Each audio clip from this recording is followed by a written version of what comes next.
quatrième témoin est déposé ce matin devant le tribunal de la militaire de Yaoundé, constatant que sa déclaration vis-à-vis de M. Eko est toute contraire à celle que lui-même a consignée dans son rapport d'enquête préliminaire. En premier lieu. En deuxième lieu, rapport d'enquête mixte institué par le chef de l'État. La conclusion est claire. M. Eko ne connaît rien de cette affaire. Notre étonnement était grand ce matin d'entendre un colonel de gendarmerie venir se contredire devant le tribunal. Pour nous, ça ressemble à un parjure.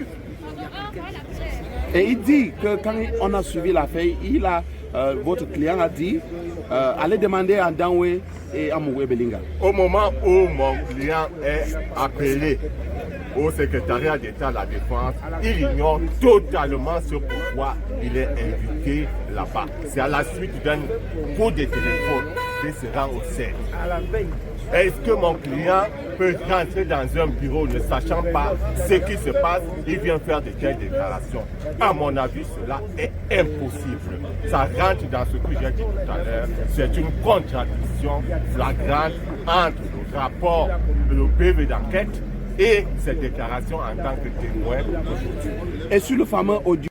Cet audio, nous ne l'avons jamais entendu. Il n'a pas été produit comme des pièces des pièces qui ont été communiquées à l'expert.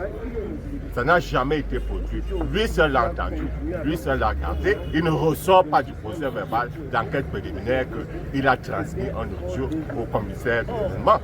Donc vous rejetez complètement le mémoire, le procès verbal d'enquête préliminaire? Non, je ne le rejette pas. Je regrette les déclarations d'aujourd'hui. Je le confirme. Et nous pouvons dire également que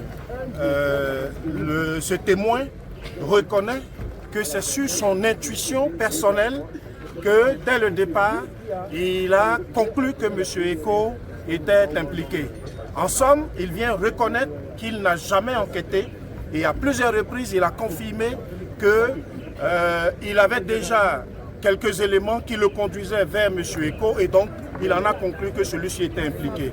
Donc nous avons un enquêteur qui prétend avoir été au début de l'enquête jusqu'à la fin, c'est-à-dire au déferrement des accusés et qui reconnaît devant le tribunal qu'en réalité il n'a pas enquêté et s'est fié à son intuition qui, de façon étonnante, était plutôt en faveur de son collègue gendarme, le seul accusateur de notre client sans aucune preuve.